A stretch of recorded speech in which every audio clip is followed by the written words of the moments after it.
if you was to do, say, with Apple's glasses, the AR glasses, and you want to merge between metaverse or augmented reality and reality, and you walk down the street, then because we're in a prime location in London, you could potentially sell advertising space on the outside wall of this building. And advertising is a huge market. So there's other ways then to monetize assets. Today we are talking about the metaverse or the metaverse and NFTs, non-fungible tokens, two buzzwords right now, two things that people are making so much money on and living their virtual best lives, right? Now, before we get into that, you know what you have to do. Hit subscribe and hit like. I'm Tej, I'm a property investor, podcaster, and educator. Who are you? My name's Dee, I'm a partner at 5D Capital Partners, where we're focused on buying SMEs in the UK and the US, but also invest in other assets too. And you will hopefully have seen our other videos on crypto, on M&A, on property, and all the kind of cool things that we're talking about. But today, you know, especially aligning with property, the metaverse. So the metaverse essentially is like kind of Sims, the video game. It's kind of like an alternative reality universe that is digitally created. So it's kind of like being, I suppose if you play video games, it's kind of like being in a video game, but it's a world, it's a verse. Is that a sort of, how would you define it? I suppose it depends how you look at it. So if you're going to look at it as a virtual world, then yes, you could look at it as kind of like its own virtual reality world with, you know, Sims like. But then if you look at it as like a digital world, you could argue, and Raoul Pal made a good point on this on an interview, of even Zoom is kind of like the metaverse, and we're already living in the metaverse because it's a digital world and we rely on all these different social media platforms. So it depends how you look at it, but I think what we're going to be covering today mainly is how this has moved forward into virtual land, NFTs, and tokenization inside a virtual world. And so, you know, the metaverse exists on two main platforms, I think. Is it Decentraland and Sandbox? So both pretty cool names, I think. They both explain what they do. I mean, they both have respective tokens that you can also buy. Yeah, you can buy their tokens as well. And I know I think we're invested in them. I'm sure I am somewhere in the spreadsheet. Now, you know, I suppose a first question for you is, life's all right. You know, bit shit sometimes, but why do we need a digital world? That's, you know, obviously Zoom and Instagram is digital, but why do we need like a dedicated digital world?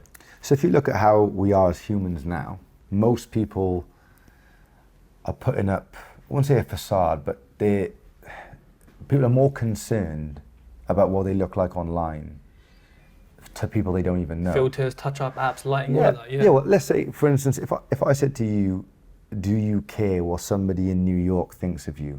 Someone you don't know, you'd probably be like, well, why would I care, right? But people do, because you know they position themselves a certain way on social media, and regardless of where you are in the world, people care what other people think. So if we're already in a digital world where people do care what people think from people they don't know, you know, even like last night at your event, right? We met people that I've spoke to and interacted with online, and you meet them in person, right? But people do care what people think and people they don't know. So now in this new sort of world of the metaverse, imagine we get to a stage, which could happen, where people can pick their avatar and what it is they do, and they could live a very good life inside a virtual world. And people already do this. There's gamers now, I'm not a gamer myself, but you know, there's gamers that are very well respected within the gaming sector, and you know, some of these are making 20, 30, 40 million dollars a year, and they walk down the street and nobody knows them, right? So it's it's kind of like that already. So if they can create their own avatar in a virtual world, not the gamers, but anyone, and someone may not be very confident, and they may be a very introverted person in this world, but then they might have extroverted ambitions that inside a virtual world, they can express themselves better. And because they may be a person they want to be or want to look like, but they don't look like it in real life. So maybe we'll get to a stage where, you know, you could be very obese on a sofa with all pizza boxes around you, but inside the metaverse, you're not like that. It could get to that, but as of right now, I think it's more of a looking for how we merge that use case of the metaverse. But you know, we're already seeing public companies invest in land and build it in there, and we've seen the NFT craze. Actually, Tej, how's the NFT investments going for yourself? Yeah, so they're going good. The first one I made for $1.5 grand in like a day. not even a day, in just flipping it. I needed how much to get into it?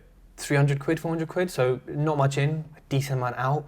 The other one I made 48 pence profit, I think. Wow. Yes. NFT courses are starting soon, guys. HMRC.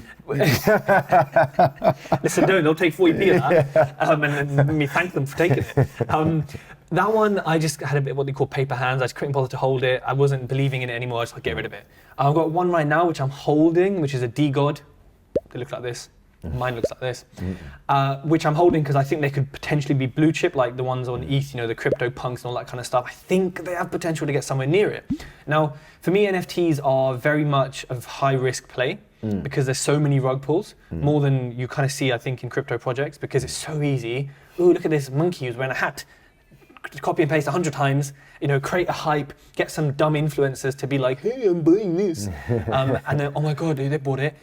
And then you take money and you're gone. It's easy to do that. I know I was in I saw a Discord where the guy rug pulled everyone, and in the group he was posting pictures of him on the beach and in a yacht with models saying, fuckers, like, enjoy no secondary market, enjoy your JPEG. And people were like, what can you do, right? Yeah. So I think for me, it's a very, very high risk, but also very high reward with, not much input. However, you go to CryptoPunks, they're selling for millions.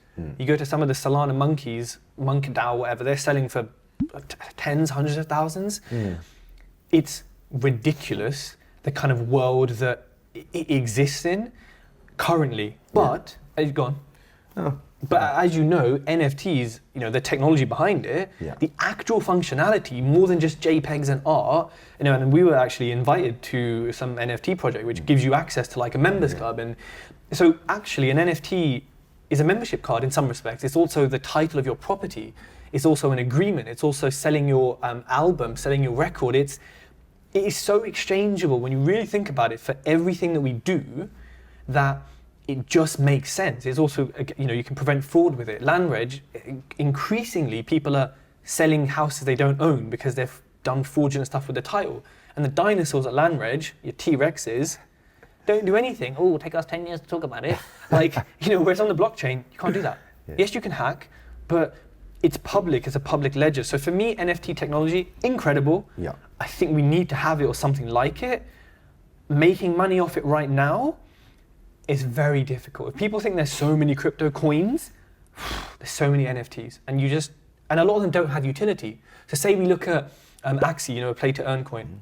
Play to earn, end of, that's utility. Lightning Network, we know what it does. But if it's art, where's the value? Value, big topic, but like you can't research it. You can look at the team and say, okay, well, they're, X this, X that, but there's no utility. So you're kind of like, I suppose it's like in property. If you have an Airbnb accommodation, you want it to have contractors and holidaymakers, not one. NFTs sort of like art kind of have one element. There's no safety of like, well, actually, it speeds up transactions. And some of it doesn't. That's my kind of whistle-stop tour of NFTs from my experience at the moment. So first of all, you've got serious beef with Land Reg, right? Everyone in property. Yeah, also I see people earning passive income from NFTs. But yeah, I agree. I am as well, actually, yeah. Yeah, I remember you mentioning. So but I agree, I think that it is very early days. I feel that there's crazy hype there. I've seen a few things that, people look at the risks, but there's risks in everything. But I do believe like day-to-day use cases for NFTs, like title deeds, tickets to concerts, just day-to-day things, I think is going to be incredible. Like we talked last night about HSBC working on an NFT mortgage. Crazy. So there's crazy things that can be happening, and I think it's when it merges with a daily use case. And again, something we talked about previously, I think is just not having to understand how that works, but just doing it day to day, because that's just how we do things, you know? Like contactless. Can you imagine when before that happened, you just go with your phone and tap your phone on this device and it takes money. Like that would have been crazy. When it rings now as well, you can just it'll be in your skin soon. Watches, of course, well. Isn't Tesla starting the implant testing or something? I'm sure I heard about that. Yeah, the Neuralink. Yeah, so it's just getting there. And also HSBC can't even build an app for their banking that's nice. Like, they can't even terrible. operate as a bank. They also helped narco traffickers money launder. Do you hear about Yes, that? yes. And they All got- the banks do. Yeah, they all do. Right, but they got an NFT mortgage. It's going to be crap. That's going to be the first NFT thing that's crap. Like, you're doing this futuristic thing, but it's going to be whack. Rug pull. I mean, they specialize in it, don't they all? Exactly. No, but I agree. I think that, there's, I think it is very early days. I think that you're going to see institutions adopt the technology behind it, how they do it and how they roll it out is going to be different. But yeah, I think that it's definitely a use case for it. And it's been good to watch you as well on your journey, because, you've jumped in it, you've made money from it, you've made money very quickly from it. But like you said, there's times when people lose money, and it's kind of risk management and how far on the risk curve you want to go. Yeah, and I think there's safer things you could invest in, which you talk about on the 5D Mastermind, but that are less exciting maybe, that may have less returns, but I think the risk-adjusted return, to use a bit of a term there, Yeah, okay. is kind of better. Yeah. And I think for me it's the utility. Until we have an NFT you can invest in that has utility, that carries value, I just struggle to see value in anything, maybe because my mind is so logical, that doesn't have a function or a utility. Like we don't, we tend to own things for fun, but a lot of what we own is utility. We're wearing this for utility. I have running shoes so I can run. I have gloves so when it's cut, like, I just struggle with that element of it. But, you're a property investor as well. So Metaverse, buying land in it, some of this land is going for the same as a deposit, some of our houses. I mean, do you think property investors are gonna jump straight to that? Or they're gonna be like, oh, it's just a video game? So initially I thought that they'd be forced to do it, but at some point, now it could be 20 years, right? It's not, but I think that the younger generation of property investors, which is it's a huge group of people now, I do think they will, because a property investor, yes, they would like the tangible element of property, but I think that they also want cash flow ROI, and I feel that the opportunity inside a either augmented reality or virtual reality space, or a merge between them, there is good opportunity. Like today, we're in Mayfair today, and let's say this building here, I think there's a coffee shop below, and yes, you can get the rent from this, but upstairs here, where we are in one of the apartments, in these apartments, for instance, their use case is an apartment, so you can either rent it out to a tenant on a long-term lease or whatever, or you can do serviced accommodation, and that's where it stops.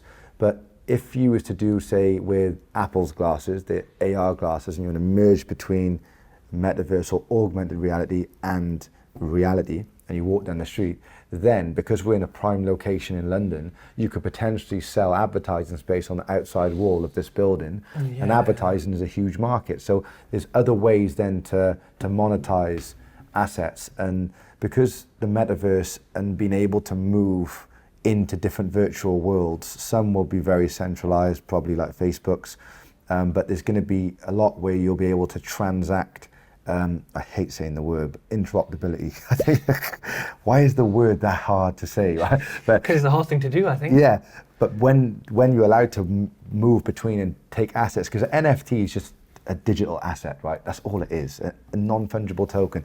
This table can be one, this can be one, anything can be a digital asset. You can make anything a digital asset. So when you can move stuff in and out of virtual worlds, I think that's when you're going to start to see what truly holds value and what doesn't. I think, and a lot of things will be devalued because they're going to be like, well, no one goes to that part of that metaverse, so why am I going to pay a premium for that property over there or that land over there? But yeah, there's public companies, I forgot the company's name, but they're in Sandbox and Decentraland. They're buying land as close to the entrance to the metaverse as they can. Makes sense. And they're building like NFT shopping centers and art galleries and stuff. So, that's publicly traded companies. So the opportunity's there. But I suppose at the moment it is very early days to really, who knows where the Sandbox and Decentraland are going to be in 10 years. Yeah. We don't know, but there is opportunity there. Definitely. So for everyone watching this, there's opportunities, but where there's opportunities, there's also threats. So make sure you do your reading about it, make sure you do your analysis, spend time in it, explore it, see what you think about it as well, because it's important, because these things are moved and created by the market, which is the people. So If everyone doesn't like it and it hasn't got a future, it's because we don't give it a future. So think about that, because other people are going to probably be thinking similar things to you, or similar things to what you're reading. So before you get off this video and go watch obviously all our other videos, make sure you hit subscribe, hit like, leave a comment what your thoughts are, and tell us, are you invested in the metaverse? Are you buying NFTs? We'd love to hear from you.